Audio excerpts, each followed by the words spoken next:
ನಮಸ್ಕಾರ ಸ್ನೇಹಿತರೆ.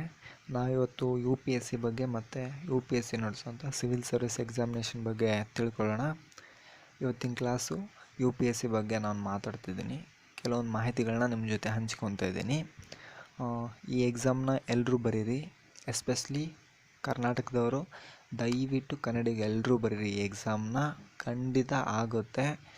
ಕೆಲವೊಬ್ರು ಹೇಳ್ತಾರೆ ಇಂಡಿಯಾಸ್ ಟಫೆಸ್ಟ್ ಎಕ್ಸಾಮ್ ಕಣೋ, ಯು ಪಿ ಎಸ್ ಸಿ ಆಗಲ್ಲ ಹಾಗೆ ಹೀಗೆ ಅಂತ. ನೋ ವೇ, ಖಂಡಿತ ಆಗುತ್ತೆ ಸ್ನೇಹಿತರೆ. ಯಾಕಂದರೆ ನಾವು ಎಲ್ಲರಿಗಿಂತ ಡಿಫ್ರೆಂಟ್ ಆಗಿದ್ದೀವಿ, ಎಲ್ಲರಿಗಿಂತ ಯುನೀಕ್ ಆಗಿದ್ದೀವಿ, ಎಲ್ಲರಿಗಿಂತ ಬೇರೆ ರೀತಿಲೇ ಡಿಫ್ರೆಂಟಾಗಿ ಯೋಚನೆ ಮಾಡ್ತೀವಿ, ಡಿಫ್ರೆಂಟಾಗಿದ್ದೀವಿ. ಅದಕ್ಕೆ ಯು ಪಿ ಎಸ್ ಸಿ ಹುಡ್ಕೋದು ಹೀಗೆ. ಒಂದು ಡಿಸ್ಟಿಕ್ನ ಕೊಟ್ಟರೆ ಯಾವ ರೀತಿ ಮ್ಯಾನೇಜ್ ಮಾಡ್ತಾರೆ IAS ಆಫೀಸರ್ ಆಗಿ, ಒಂದು ಡಿಸ್ಟಿಕ್ನ ಕೊಟ್ಟರೆ ಯಾವ ರೀತಿ ಲಾ ಆ್ಯಂಡ್ ಆರ್ಡ್ರನ್ನ ನೀವು ಮೇಂಟೈನ್ ಮಾಡ್ತೀರಾ. ತಾಳ್ಮೆ, ಸತತ ಪ್ರಯತ್ನ, ಸರಿಯಾದ ಸ್ಟ್ರಾಟಜಿ ಇದ್ದರೆ ಈ ಎಕ್ಸಾಮ್ ಬರೆಯೋದೇನು ದೊಡ್ಡ ಮಾತಲ್ಲ ಸ್ನೇಹಿತರೆ. ಈಸಿಯಾಗಿ ನೀವು ಪಾಸ್ ಆಗ್ತೀರಾ. ಅದ್ರ ಬಗ್ಗೆ ನಾನು ನಿಮಗೆ ಮಾಹಿತಿ ಕೊಡ್ತೀನಿ. ಯಾವ ರೀತಿ ಎಕ್ಸಾಮ್ ಇರುತ್ತೆ, ಯಾವ ರೀತಿ ಬರೀಬೇಕು, ಏನನ್ನು ಕೇಳ್ತಾರೆ, ಏನನ್ನು ಓದಬೇಕು, ಯಾವ ರೀತಿ ಓದಬೇಕು, ಯಾರ್ಯಾರು ಎಲಿಜಿಬಲ್ ಇದ್ದಾರೆ, ಎಷ್ಟು ವಯಸ್ಸಿನವರೆಗೂ ನಾವು ಬರೀಬಹುದು, ಎಲ್ಲವನ್ನು ನಾವು ಇವತ್ತು ಡಿಸ್ಕಸ್ ಮಾಡೋಣ. Let's go. ಫ್ರೆಂಡ್ಸ್, ನೀವಿನ್ನೂ ನಮ್ಮ ಚಾನಲ್ಗೆ ಸಬ್ಸ್ಕ್ರೈಬ್ ಮಾಡಿಲ್ಲ ಅಂದರೆ ನಮ್ಮ ಚಾನಲ್ನ ಸಬ್ಸ್ಕ್ರೈಬ್ ಮಾಡ್ಕೊಳ್ಳಿ, ವಿಡಿಯೋನ ಶೇರ್ ಮಾಡಿ, ಲೈಕ್ ಮಾಡಿ. ನಿಮ್ಮ ಪ್ರೋತ್ಸಾಹ ನಮಗೆ ಬಹುಮಾನ. ಬನ್ನಿ ಸ್ನೇಹಿತರೆ, ಕ್ವಾಲಿಫಿಕೇಷನ್ ನೋಡೋಣ. ಯು ಪಿ ಎಸ್ ಸಿ ನಡೆಸೋ ಸಿವಿಲ್ ಸರ್ವಿಸ್ ಎಕ್ಸಾಮ್ನ ಬರೆಯೋದಕ್ಕೆ ಎನಿ ಡಿಗ್ರಿ ಫ್ರೆಂಡ್ಸ್, ಎಂಜಿನಿಯರಿಂಗ್ ಆಗಲಿ, MBBS ಆಗಲಿ, BA ಆಗಲಿ, BCom ಆಗಲಿ, ಕನ್ನಡ ಮೀಡಿಯಮ್ ಆಗಲಿ, ಇಂಗ್ಲೀಷ್ ಮೀಡಿಯಮ್ ಆಗಲಿ, ಯಾವುದೇ ಮೀಡಿಯಮ್ ಇರಲಿ, ಡಿಗ್ರಿ ಆಗಿರಬೇಕು, ಎಲ್ಲ ಸೆಮ್ಮು ಕ್ಲಿಯರ್ ಆಗಿರಬೇಕು. ಇವರು ಎಕ್ಸಾಮ್ನ ಬರಿಬೋದು. ಹಾಗೆ ಲಾಸ್ಟ್ ಇಯರ್ ಅಂದರೆ ಲಾಸ್ಟ್ ಸೆಮ್ಮಲ್ಲಿರೋರು ಕೂಡ ಎಕ್ಸಾಮ್ಗೆ ಅಪ್ಲಿಕೇಶನ್ ಹಾಕ್ಬೋದು. ಆಮೇಲೆ ಎಕ್ಸಾಮ್ನ ಕ್ಲಿಯರ್ ಮಾಡಿಕೊಂಡು ಜೂನಲ್ಲಿ ಪ್ರಿಲಿಮ್ಸ್ ಎಕ್ಸಾಮ್ ಇರುತ್ತೆ. ಪ್ರಿಲಿಮ್ಸ್ ಎಕ್ಸಾಮ್ನ ಬರೆದು ಮೇನ್ಸ್ಗೆ ಇನ್ನೊಂದು ಸಲ ಸೆಕೆಂಡ್ ಟೈಮ್ ಅಪ್ಲಿಕೇಶನ್ ಹಾಕಬೇಕಾದ್ರೆ ನಿಮ್ಮದು ಸರ್ಟಿಫಿಕೇಟ್ನ ಸಬ್ಮಿಟ್ ಮಾಡಿ ಆಮೇಲೆ ಅವರು ಓಕೆ ಅಂತ ಹೇಳ್ಬಿಟ್ಟು ನಿಮಗೆ ಮೇನ್ಸ್ ಎಕ್ಸಾಮ್ನ ಕೊಡ್ತಾರೆ. ಬಂದುಬಿಟ್ಟು ಏಜ್ ಲಿಮಿಟು ಮಿನಿಮಮ್ಮು 21 ವರ್ಷ ಆಗಿರಬೇಕು ಕನಿಷ್ಠ. ಸೊ ಮ್ಯಾಕ್ಸಿಮಮ್ ಬಂದುಬಿಟ್ಟು ಜನರಲ್ ಕ್ಯಾಟಗರಿ ಅವ್ರಿಗೆ 32 ವರ್ಷ, OBC ಅವ್ರಿಗೆ 35 ವರ್ಷ, SC ST ಅವ್ರಿಗೆ 37 ವರ್ಷ. ಸೊ ಇಲ್ಲಿ ಬಂದುಬಿಟ್ಟು ಅಟೆಂಪ್ಟ್ಸ್ ಕೂಡ ಇದೆ ಸ್ನೇಹಿತರೆ. ಸಾಮಾನ್ಯ ವರ್ಗದವ್ರಿಗೆ 6 ಅಟೆಂಪ್ಟ್ಸ್ ಇದೆ, OBC ಅವ್ರಿಗೆ 9 ಅಟೆಂಪ್ಟ್ಸ್ ಇದೆ, SC ST ಅವ್ರಿಗೆ ಅನ್ಲಿಮಿಟೆಡ್ ಅಂದರೆ 37 ವರ್ಷ ಆಗೋವರೆಗೂ ಅವ್ರು ಬರಿಬೋದು. ಈ ಸಿವಿಲ್ ಸರ್ವಿಸ್ ಎಕ್ಸಾಮ್ನಲ್ಲಿ 3 ಹಂತ ಇದೆ ಸ್ನೇಹಿತರೆ. ಒಂದನೇದು ಪ್ರಿಲಿಮಿನರಿ ಎಕ್ಸಾಮ್, ಎರಡನೇದು ಮೈನ್ಸ್ ಎಕ್ಸಾಮ್, ಮೂರನೇದು ಪರ್ಸ್ನಾಲಿಟಿ ಟೆಸ್ಟ್ ಅಂತ. ಇದು ಮುಗಿದ ಮೇಲೆ ನಿಮಗೆ ರ್ಯಾಂಕಿಂಗ್ ಮಾಡಿಬಿಟ್ಟು ರಿಸಲ್ಟ್ ಬಿಡ್ತಾರೆ. ಆಮೇಲೆ ನೀವು ನಿಮ್ಮ ರ್ಯಾಂಕಿಂಗ್ ಆದ್ರ ಮೇಲೆ ನಿಮ್ಮ ಡ್ರೀಮ್ ಜಾಬ್ಗೆ ನೀವು ಹೋಗ್ತೀರಾ. ಹಾಗಾದರೆ ಪ್ರಿಲಿಮಿನರಿಲಿ ಏನಿರುತ್ತೆ, ಮೇನ್ಸಲ್ಲಿ ಏನಿರುತ್ತೆ, ಪರ್ಸ್ನಾಲಿಟಿ ಟೆಸ್ಟಲ್ಲಿ ಏನಿರುತ್ತೆ, ಯಾವ್ಯಾವ ಪೇಪರ್ಸ್ ಇರ್ತವೆ, ಎಷ್ಟು ಪೇಪರ್ಸ್ ಇರ್ತವೆ, ಪೇಪರ್ಸ್ ಒಳಗಡೆ ಏನಿರುತ್ತೆ, ಅದಕ್ಕೆ ಹೇಗೆ ಪ್ರಿಪೇರ್ ಆಗಬೇಕು, ಹೇಗೆ ಸ್ಟಾರ್ಟ್ ಮಾಡಬೇಕು, ಯಾವುದರಿಂದ ಓದಬೇಕು, ಎಲ್ಲವನ್ನು ನಾನು ಮುಂದೆ ತಿಳಿಸ್ಕೊಡ್ತೀನಿ ಇವಾಗ.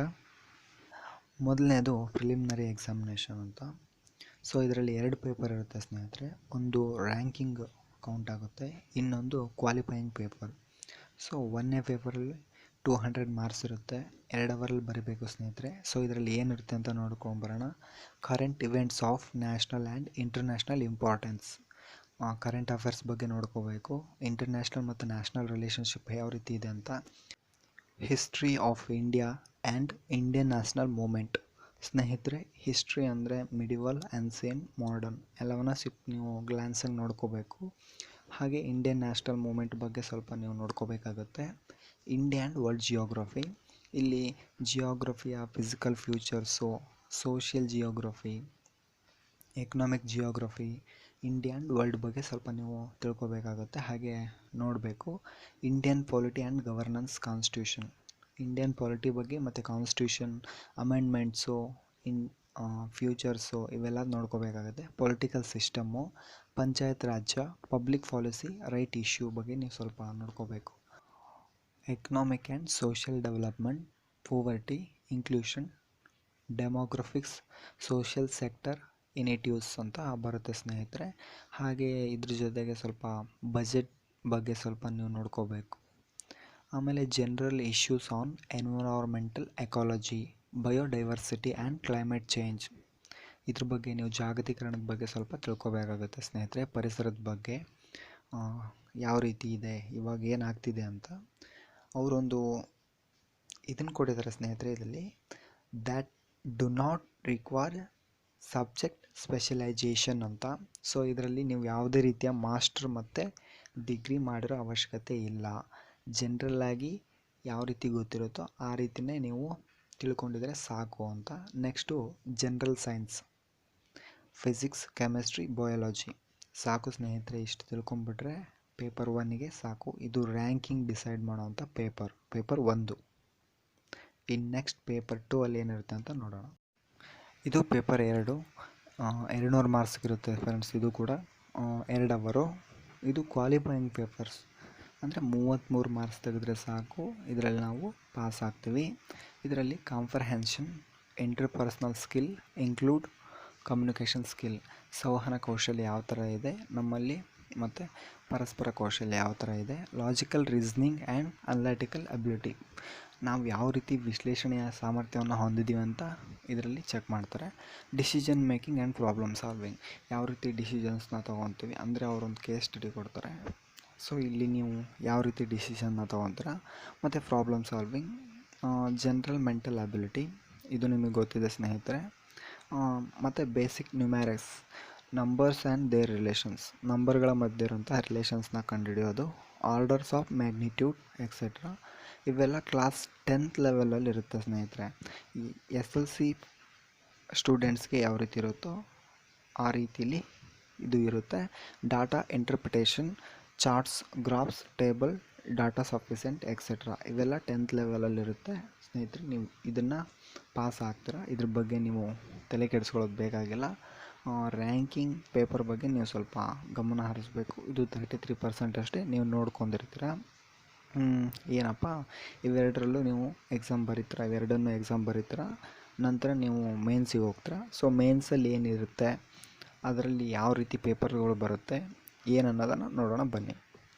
ಪ್ರಿಲಿಮ್ಸ್ನ ಪಾಸ್ ಮಾಡ್ತೀರಾ, ಮೇನ್ಸಿಗೆ ಬರ್ತೀರಾ. ಮೇನ್ಸಲ್ಲಿ ಟೋಟಲಾಗಿ 9 ಪೇಪರ್ ಇರುತ್ತೆ ಸ್ನೇಹಿತರೆ. 7 ಪೇಪರು ನಮ್ಮ ರ್ಯಾಂಕಿಂಗ್ನ ಕೌಂಟ್ ಮಾಡುತ್ತೆ. ಇನ್ನು 2 paper qualifying paper. Mains 7 paper ಬರೆಯೋದಕ್ಕೆ ನಾವು ಕ್ವಾಲಿಫೈ ಆಗಿದ್ದೀವೋ ಇಲ್ವೋ ಅನ್ನೋದನ್ನು ಚೆಕ್ ಮಾಡುತ್ತೆ.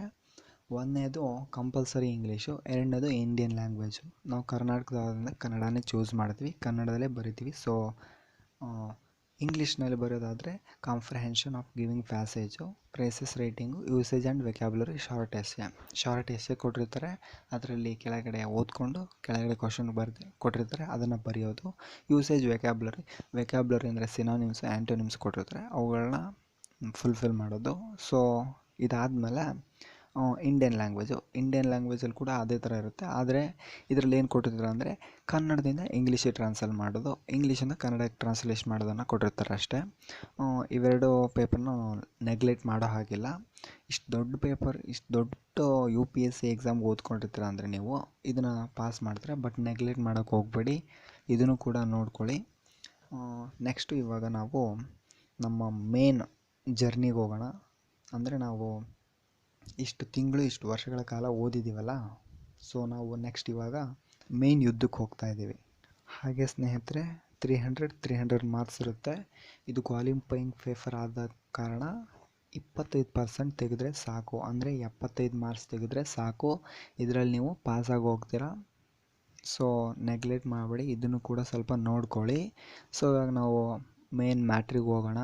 ಸೊ ಇಲ್ಲಿಂದ ನಮ್ಮ ರ್ಯಾಂಕಿಂಗು, ಅಂದರೆ ನಮ್ಗೆ ಇಷ್ಟ ಆಗಿರೋ job, IAS, IPS, IFS, revenue service, ಹೀಗೆ 24 ರೀತಿಯ ಸರ್ವಿಸ್ಗೆ ನಾವು ಇಲ್ಲಿ ಹಾಕುವಂಥ ಎಫರ್ಟು ನಮ್ಮನ್ನ ಮೇಲಕ್ಕೆ ತಗೊಂಡು ಹೋಗುತ್ತೆ. ಇಲ್ಲಿಂದ ನಮ್ಮ ನಿಜವಾದ ಜರ್ನಿ ಸ್ಟಾರ್ಟ್ ಆಗುತ್ತೆ ಸ್ನೇಹಿತರೆ. ರ್ಯಾಂಕಿಂಗ್ ಕೌಂಟ್ ಆಗೋ ಪೇಪರ್ಸು ಇಲ್ಲಿಂದ ಸ್ಟಾರ್ಟ್ ಆಗುತ್ತೆ. ಟೋಟಲಾಗಿ 7 ಪೇಪರ್ಸ್ ಇರುತ್ತೆ. 7 ಪೇಪರ್ಸಲ್ಲಿ ನಾವು ಯಾವ ರೀತಿ ಬರಿತೀವೋ, ನಾವು ಯಾವ ರೀತಿ ನಮ್ಮನ್ನು ನಾವು ತೋರಿಸ್ಕೊತೀವೋ ಅದ್ರ ಮೇಲೆ ನಮಗೆ ಮಾರ್ಕ್ಸ್ ಬೀಳೋಕ್ಕೆ ಸ್ಟಾರ್ಟ್ ಆಗುತ್ತೆ. ನಮ್ಮ ರ್ಯಾಂಕಿಂಗ್ ಕೂಡ ಮೇಲೆ ಹೋಗೋಕ್ಕೆ ಸ್ಟಾರ್ಟ್ ಆಗುತ್ತೆ. ಸೊ ಬನ್ನಿ, ಪೇಪರ್ 1ನಲ್ಲಿ 250 ಮಾರ್ಕ್ಸ್ ಇರುತ್ತೆ. ಎಸ್ಸೆ ಬರಿಬೇಕಾಗುತ್ತೆ, ಅಂದರೆ ಪ್ರಬಂಧ ಬರಿಬೇಕು ಸ್ನೇಹಿತರೆ. ಸೊ ನಾವಿಲ್ಲಿ 2 ಎಸ್ಸೆ ಬರಿಬೇಕು. 125 ಮಾರ್ಕ್ಸಿಗೆ. ಇದನ್ನು ಎರಡು ಭಾಗ ಮಾಡಿರ್ತಾರೆ, ಪಾರ್ಟ್ 1 ಪಾರ್ಟ್ ಬಿ ಅಂತ. ಪಾರ್ಟ್ 1ನಲ್ಲಿ 4 ಎಸ್ಸೆ ಕೊಟ್ಟಿರ್ತಾರೆ, ಅದರಲ್ಲಿ 1 ಬರೀಬೇಕು. ಪಾರ್ಟ್ ಬಿಯಲ್ಲಿ 4 ಎಸ್ಸೆ ಕೊಟ್ಟಿರ್ತಾರೆ, ಅದರಲ್ಲಿ 1 ಬರೀಬೇಕು. ಒಂದೊಂದಕ್ಕೆ 125 ಮಾರ್ಕ್ಸ್ ಕೊಟ್ಟಿರ್ತಾರೆ. So paper 2 general studies 1 250 marks ಇರುತ್ತೆ ಸ್ನೇಹಿತರೆ. ಇಲ್ಲಿ 10 ಮಾರ್ಕ್ಸು 15 ಮಾರ್ಕ್ಸಿನ ಕ್ವಶನ್ಸ್ ಇರುತ್ತೆ. 10 ಮಾರ್ಕ್ಸಿಗೆ 2 ಪೇಜ್ ಇರುತ್ತೆ, 15 ಮಾರ್ಕ್ಸಿಗೆ 3 ಪೇಜ್ ಇರುತ್ತೆ ಸ್ನೇಹಿತರೆ. Indian heritage and culture, history and geography of the world and society. So ನಾವಿಲ್ಲಿ ಹಿಸ್ಟ್ರಿನ ಸ್ವಲ್ಪ ಆಳವಾಗಿ ಅಧ್ಯಯನ ಮಾಡಬೇಕಾಗುತ್ತೆ. ಅಂದರೆ ಅನ್ಸೆಂಟು, ಮಾಡರ್ನು, ಮೆಡಿವಲ್ಲು ಇವೆಲ್ಲ ಸ್ವಲ್ಪ ನೋಡ್ಕೊಂಬರ್ಬೇಕು. ಆಮೇಲೆ ಜಿಯೋಗ್ರಫಿ ಫ್ಯೂಚರ್ಸು, ಜಿಯೋಗ್ರಫಿಲಿ ಏನೇನು ಬರುತ್ತೆ, ಮತ್ತು ಪೋಸ್ಟ್ ಇಂಡಿಪೆಂಡೆನ್ಸು, ಮತ್ತು ನಮ್ಮ ಫ್ರೀಡಮ್ ಸ್ಟ್ರಗಲ್ಲು, ಇವೆಲ್ಲವನ್ನು ನಾವು ಪಿನ್ ಟು ಪಿನ್ ನೋಡ್ಕೊಂಬರ್ಬೇಕು ಸ್ನೇಹಿತರೆ. ನೆಕ್ಸ್ಟು ಪೇಪರ್ 3 ಜನರಲ್ ಸ್ಟಡೀಸ್ 2 250 ಮಾರ್ಕ್ಸಿಗಿರುತ್ತೆ. Governance, constitution, polity, social justice and international relations. So ಇಲ್ಲಿ ನಾವು ಈ ಗವರ್ನೆನ್ಸ್ ಆಡಳಿತದ ಬಗ್ಗೆ ಸ್ವಲ್ಪ ಕ್ಲಿಯರಾಗಿ ನೋಡ್ಕೋಬೇಕು. ಕಾನ್ಸ್ಟಿಟ್ಯೂಷನ್ನು ಮತ್ತು ಪೊಲಿಟಿಕಲ್ ಆ್ಯಂಡ್ ಸೋಷಿಯಲ್ ಜಸ್ಟಿಸ್, ಸಾಮಾಜಿಕ ನ್ಯಾಯ ಮತ್ತು ಭದ್ರತೆ ಬಗ್ಗೆ ಸ್ವಲ್ಪ ನಾವು ನೋಡ್ಕೋಬೇಕು. ಇಂಟರ್ನ್ಯಾಷನಲ್ ರಿಲೇಷನ್ಸು ಯಾವ ರೀತಿ ಇದೆ, ಬೇರೆ ಬೇರೆ ದೇಶದ ಜೊತೆ ನಮ್ಮ ದೇಶದ ಸಂಬಂಧ ಯಾವ ರೀತಿ ಇದೆ ಅನ್ನೋದನ್ನು ನಾವಿಲ್ಲಿ ನೋಡಿಕೊಂಡು ಬರಿಬೇಕಾಗುತ್ತೆ. ಸೊ ಇದಕ್ಕೆ ಒಳ್ಳೊಳ್ಳೆ ಬುಕ್ಸ್ ಇದ್ದಾವೆ ಸ್ನೇಹಿತರೆ, ರೆಫರ್ ಮಾಡ್ತೀನಿ. ಒಳ್ಳೊಳ್ಳೆ ಬುಕ್ಸ್ ಇದ್ದಾವೆ, ನಾನು ಕೂಡ ಬುಕ್ಸ್ನ ಹುಡುಕ್ತಾ ಇದ್ದೀನಿ. ಬುಕ್ಸು ಸ್ವಲ್ಪ ಸಿಕ್ಕಿದ್ದಾವೆ, ಇನ್ನೂ ಸ್ವಲ್ಪ ನೋಡ್ತಾ ಇದ್ದೀನಿ. ಚೆನ್ನಾಗಿರೋ ಬುಕ್ಸ್ನ ರೆಫರ್ ಮಾಡಬೇಕಂತ ಒಂದು ವಿಡಿಯೋ ಮಾಡ್ತೀನಿ ಸ್ನೇಹಿತರೆ ಅದ್ರ ಮೇಲೂ ಕೂಡ. ನೆಕ್ಸ್ಟ್ ನೋಡೋಣ. ಪೇಪರ್ 4 ಜನರಲ್ ಸ್ಟಡಿ 3 250 ಮಾರ್ಕ್ಸ್ ಇರುತ್ತೆ ಸ್ನೇಹಿತರೆ. Technology, economic development, biodiversity, environment, security and disaster management. ಈ ಟೆಕ್ನಾಲಜಿ ಅಂದರೆ ನಾವು ಇವಾಗ 4G 5G ಮತ್ತು ನಾವು ಬಳಸ್ತಿರೋಂತಹ ಟೆಕ್ನಾಲಜಿ ಏನು ಅಂತ ಇದ್ರ ಬಗ್ಗೆ ಕೇಳ್ತಾರೆ ಸ್ನೇಹಿತರೆ. ಎಕನಾಮಿಕ್ ಡೆವಲಪ್ಮೆಂಟ್ ನಿಮಗೆ ಗೊತ್ತೇ ಇದೆ, ಇಂಡಿಯಾದಲ್ಲಿ GDP ಅದು ಇದು ಅಂತ. ಮತ್ತು ಬಯೋಡೈವರ್ಸಿಟಿ, ಎನ್ವಿರಾನ್ಮೆಂಟ್, ನಮ್ಮ ಪರಿಸರ ಯಾವ ರೀತಿ ಇದೆ, ಅದನ್ನು ಏನು ಆಗ್ತಿದೆ ನಮ್ಮ ಪರಿಸರ ಅಂತ ಅದ್ರ ಬಗ್ಗೆ. ಮತ್ತು ಸೆಕ್ಯೂರಿಟಿ ಆ್ಯಂಡ್ ಡಿಸಾಸ್ಟರ್ ಮ್ಯಾನೇಜ್ಮೆಂಟ್, ಕೆಲವೊಂದು ಪ್ರವಾಹ ಸಂದರ್ಭಗಳಲ್ಲಿ ಅಲ್ಲಿ ಇಲ್ಲಿ ಯಾವ ರೀತಿ ನೀವು ಮ್ಯಾನೇಜ್ ಮಾಡ್ತೀರಾ, ಯಾವ ರೀತಿ ಮ್ಯಾನೇಜ್ ಮಾಡ್ತಿದ್ದಾರೆ ಮತ್ತು ಯಾವ ರೀತಿ ಇದೆ ಅನ್ನೋದನ್ನು ನಾವಿಲ್ಲಿ ನೋಡ್ಕೋಬೇಕಾಗತ್ತೆ. ಪೇಪರ್ 5 ಜನರಲ್ ಸ್ಟಡೀಸ್ 4 250 ಮಾರ್ಕ್ಸ್ ಇರುತ್ತೆ ಸ್ನೇಹಿತರೆ. Ethics, integrity and aptitude, emotional intelligence concept, probability and governance, case study ಇರುತ್ತೆ ಸ್ನೇಹಿತರೆ. ಮತ್ತು ಇಲ್ಲಿ ಎಥಿಕ್ಸ್ ಅಂದರೆ ಮೌಲ್ಯಗಳ ಬಗ್ಗೆ, ನೈತಿಕತೆ ಬಗ್ಗೆ ಏನಾಗ್ತಿದೆ ಇವತ್ತು ಅನ್ನೋದನ್ನು ನಾವಿಲ್ಲಿ ತಿಳ್ಕೊಬೇಕಾಗತ್ತೆ ಸ್ನೇಹಿತರೆ. ಯಾಕಂದರೆ ಕೆಲವೊಂದು ಆಫೀಸರ್ಸ್ನ ನೀವು ನೋಡಿರ್ತೀರ ಯಾವ ರೀತಿ ಬಿಹೇವ್ ಮಾಡ್ತಿರ್ತೀರ ಅಂತ. ಸೊ ಅದ್ರ ಬಗ್ಗೆ ಇದೊಂದು ಕೂಡ ಕಾನ್ಸೆಪ್ಟ್ ಇಟ್ಟಿದ್ದಾರೆ, ತುಂಬ ಒಳ್ಳೆಯದು ಸ್ನೇಹಿತರೆ. ನೆಕ್ಸ್ಟು ಪೇಪರು 6 ಆಪ್ಷನಲ್ ಸಬ್ಜೆಕ್ಟು, ನೀವು ಯಾವ್ದು ಚೂಸ್ ಮಾಡ್ತೀರೋ ಅದನ್ನು. Paper 7 optional subject. ಇವೆರಡು 250 ಮಾರ್ಕ್ಸ್ ಇರುತ್ತೆ. ಇಲ್ಲಿ ಏನಂದರೆ ಒಂದು ಆಪ್ಷನಲ್ ಸಬ್ಜೆಕ್ಟ್ನ ಚೂಸ್ ಮಾಡ್ತೀರ ನೀವು, ಅದರಲ್ಲಿ ಅವರು 2 ಭಾಗ ಮಾಡ್ತಾರೆ, 6 7 ಅಂತ, ಆಯಿತಾ. ಸೊ ಇವಾಗ ನೆಕ್ಸ್ಟು ಇಲ್ಲಿ ಆಪ್ಷನಲ್ ಸಬ್ಜೆಕ್ಟ್ಗಳಿದ್ದಾವೆ ಸ್ನೇಹಿತರೆ. ಜೊತೆಗೆ ಲಿಟ್ರೇಚರ್ ಕೂಡ ತೊಗೋಬೋದು ನಾವು, ನಮ್ಮ ಲ್ಯಾಂಗ್ವೇಜ್ದು. ಅಸ್ಸಾಮಿ, ಬೆಂಗಾಲಿ ಇವೆಲ್ಲ ಲಿಟ್ರೇಚರು, ಅಂದರೆ ಐಚ್ಛಿಕ ವಿಷಯವಾಗಿ ನಾವು ಸಾಹಿತ್ಯವನ್ನು ಕೂಡ ತಗೋಬಹುದು. ಹಾಗೆ ಆಪ್ಷನಲ್ ಸಬ್ಜೆಕ್ಟ್ಗಳಿದ್ದಾವೆ, ವಿಡಿಯೋನ ಪಾಸ್ ಮಾಡಿಬಿಟ್ಟು ನೋಡ್ಕೊಳ್ಳಿ. ಇಷ್ಟೊತ್ತು ಸಿವಿಲ್ ಸರ್ವಿಸ್ಗೆ ಏನೇನು ಎಲಿಜಿಬಿಲಿಟಿ ಬೇಕು, ಪೇಪರ್ಸ್ ಹೆಂಗಿಷ್ಟಿರುತ್ತೆ, ಎಷ್ಟು ಹಂತಗಳಿರ್ತವೆ, ಪೇಪರ್ಸ್ ಒಳಗಡೆ ಏನಿರುತ್ತೆ ಎಲ್ಲವನ್ನು ನೋಡಿದ್ವಿ ಸ್ನೇಹಿತರೆ. ಸೊ ಇವಾಗ ಈ ಸಿವಿಲ್ ಸರ್ವಿಸ್ ಎಕ್ಸಾಮ್ಗೆ ಯಾವ ರೀತಿ ಓದೋಕ್ಕೆ ಸ್ಟಾರ್ಟ್ ಮಾಡಬೇಕು ಬಿಗ್ನರಿಂದ ಅಂತ ತಿಳ್ಕೊಳ್ಳೋಣ. ಯಾವ ರೀತಿ ಓದೋಕ್ಕೆ ಸ್ಟಾರ್ಟ್ ಮಾಡಬೇಕು ಅಂತ ಕೆಲವೊಬ್ಬರಿಗೆ ಗೊಂದಲ ಇರುತ್ತೆ. ಅಂದರೆ ನಾನು ಹೆಂಗೆ ಸ್ಟಾರ್ಟ್ ಮಾಡಲಿ ಏನು ಅಂತ ಕೆಲವೊಬ್ಬರಿಗೆ ಗೊತ್ತಿರಲ್ಲ. ಸೊ ಅದ್ರ ಬಗ್ಗೆ ಸ್ವಲ್ಪ ಎಕ್ಸ್ಪ್ಲೇನ್ ಮಾಡೋಕ್ಕೆ ಟ್ರೈ ಮಾಡಿದ್ದೀನಿ ಸ್ನೇಹಿತರೆ. ಮೊದಲು UPSC ಬಗ್ಗೆ ತಿಳ್ಕೊಳ್ಳೋದು ತುಂಬ ಇಂಪಾರ್ಟೆಂಟ್ ಸ್ನೇಹಿತರೆ. ನಮ್ಮ ಎಕ್ಸಾಮ್ ನಡೆಸ್ತಿರೋ ಆಯೋಗದ ಬಗ್ಗೆ ನಾವು ತಿಳ್ಕೊಬೇಕಾಗತ್ತೆ. ನಮಗೆ ಇದು ಪ್ರಿಲಿಮ್ಸಲ್ಲಾಗಲಿ ಮೇನ್ಸಲ್ಲಾಗಲಿ ಇಂಟರ್ವ್ಯೂವಲ್ಲಿ ಖಂಡಿತ ಹೆಲ್ಪ್ ಆಗುತ್ತೆ ಸ್ನೇಹಿತರೆ.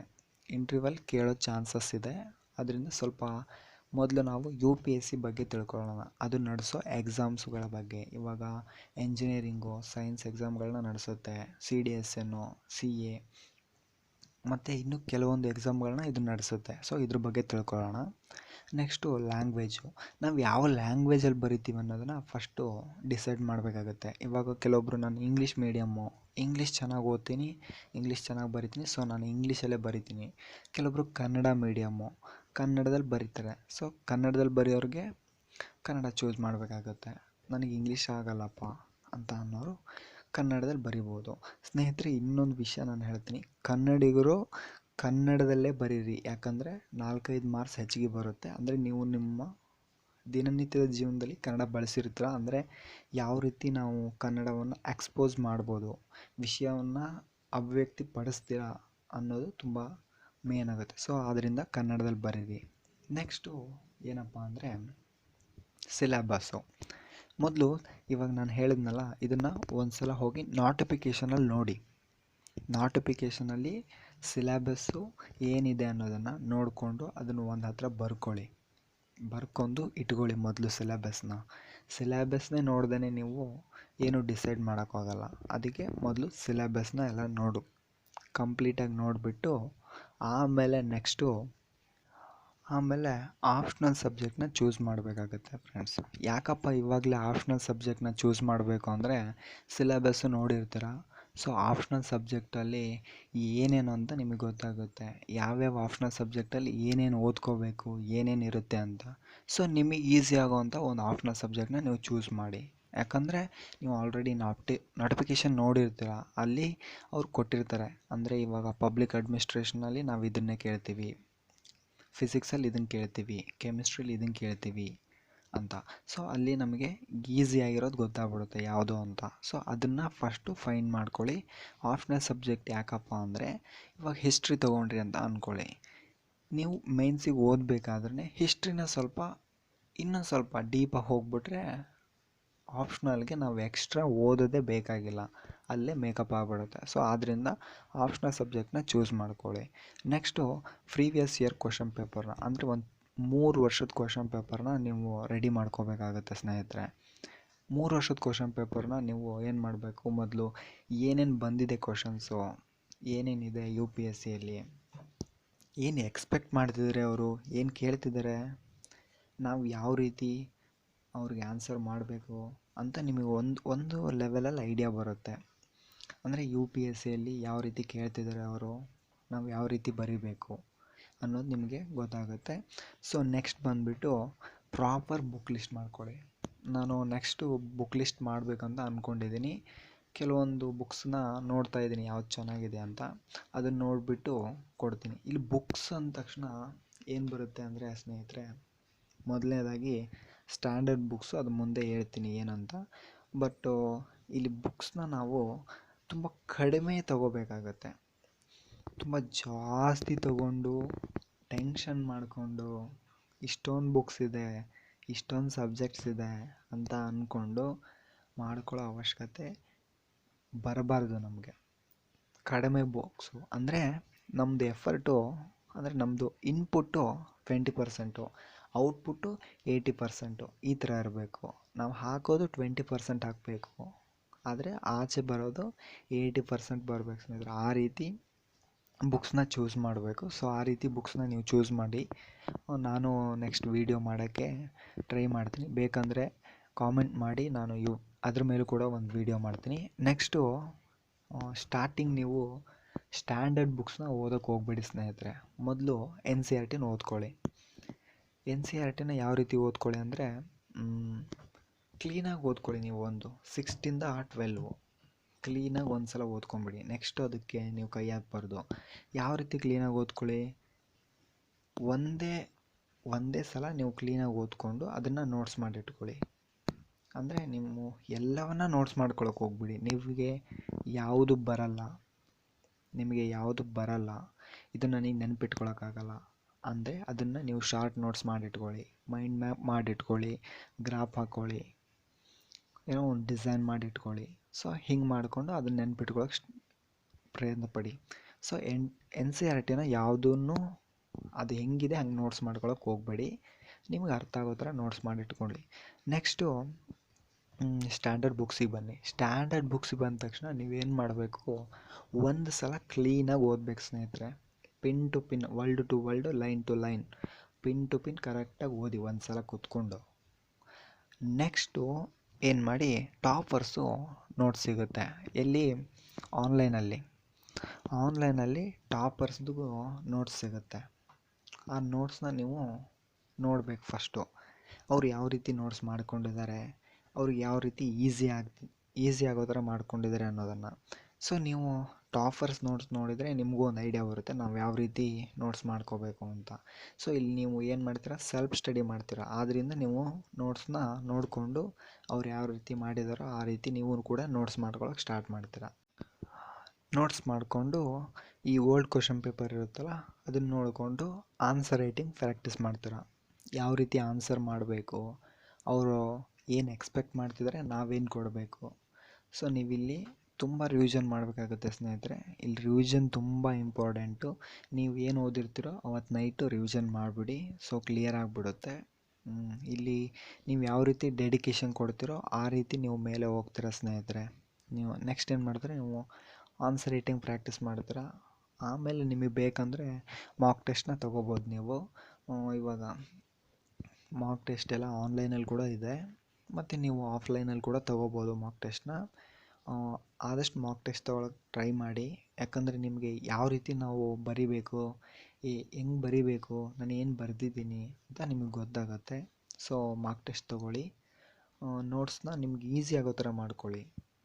ಅಂದರೆ ನೀವು ಎಲ್ಲವನ್ನು ನೆನ್ಪಿಟ್ಕೊಳ್ಳಿ, ನೋಟ್ಸ್ ಮಾಡಿ ಇಟ್ಕೋಬೇಡಿ. ಎಲ್ಲವನ್ನು ನೆನ್ಪಿಟ್ಕೊಳ್ಳಿ, ನೋಟ್ಸ್ ಮಾಡ್ಕೊಳ್ಳೋಕೆ ಜಾಸ್ತಿ ಹೋಗ್ಬಿಡಿ. ನಿಮಗೆ ತಿಳಿದೇ ಇರೋದನ್ನು ಮಾತ್ರ ನೀವು ನೋಟ್ಸ್ ಮಾಡ್ಕೊಳ್ಳಿ. ನೋಟ್ಸ್ ಮಾಡಿಕೊಂಡು ಅದನ್ನು ಮೈಂಡ್ ಮ್ಯಾಪ್ ಮಾಡ್ಕೊಳ್ಳಿ. ಅದನ್ನು ನೆನ್ಪಿಟ್ಕೊಳ್ಳೋಕೆ ಟ್ರೈ ಮಾಡಿ. ಅದನ್ನು ಪದೇ ಪದೇ ಓದಿ. ಸೊ ನೀವು ಇಷ್ಟೆಲ್ಲ ಮಾಡಿದರೆ ನೆಕ್ಸ್ಟು ಕರೆಂಟ್ ಅಫೇರ್ಸು, ಕೆಲವೊಂದು ಆನ್ಲೈನ್ ಸೋರ್ಸ್ ಇದ್ದಾವೆ, ಅವುಗಳನ್ನ ನೀವು ಎಲ್ಲ ತೊಗೊಂಡು ಕರೆಂಟ್ ಅಫೇರ್ಸ್ನ ಡೈಲಿ ನ್ಯೂಸ್ ಪೇಪರ್ ಓದ್ತೀರಾ. ಈಗ ನ್ಯೂಸ್ ಪೇಪರ್ ಓದ್ತಾ ಅದನ್ನು ಕೂಡ ನೀವು ನೋಟ್ಸ್ ಮಾಡ್ಕೋಬೋದು. ಇಲ್ಲಾಂದರೆ ಮ್ಯಾಗ್ಝಿನ್ಸ್ನ ತೊಗೊಂಡು, ಮ್ಯಾಗ್ಝಿನ್ಸಲ್ಲಿ ಆಲ್ರೆಡಿ ಇರುತ್ತೆ, ಅದನ್ನು ನೀವು ಶಾರ್ಟ್ ನೋಟ್ಸ್ ಮಾಡ್ಕೊತೀರ ಅಷ್ಟೇ. ಸೊ ಮುಂದೆ ಇದ್ರ ಬಗ್ಗೆ ಕೂಡ ಒಂದು ವಿಡಿಯೋ ಮಾಡ್ತೀನಿ. ಬುಕ್ಸು ಮತ್ತು ಕರೆಂಟ್ ಅಫೇರ್ಸ್ ಯಾವ ರೀತಿ, ಅದಕ್ಕೆ ಏನು ಬೇಕು ಅಂತ ಎಲ್ಲ ಅದ್ರದ್ದೊಂದು ವಿಡಿಯೋ ಮಾಡ್ತೀನಿ, ಅದರಲ್ಲಿ ಹೇಳ್ತೀನಿ ಸ್ನೇಹಿತರೆ. ಸದ್ಯಕ್ಕೆ ನೀವಿಷ್ಟು ನೋಡ್ಕೊಳ್ಳಿ. ಆದಷ್ಟು ಸೆಲ್ಫ್ ಸ್ಟಡಿ ಮಾಡಿ ಸ್ನೇಹಿತರೆ. ಸೆಲ್ಫ್ ಸ್ಟಡಿಯಿಂದ ತುಂಬ ಉಪಯೋಗ ಇದೆ.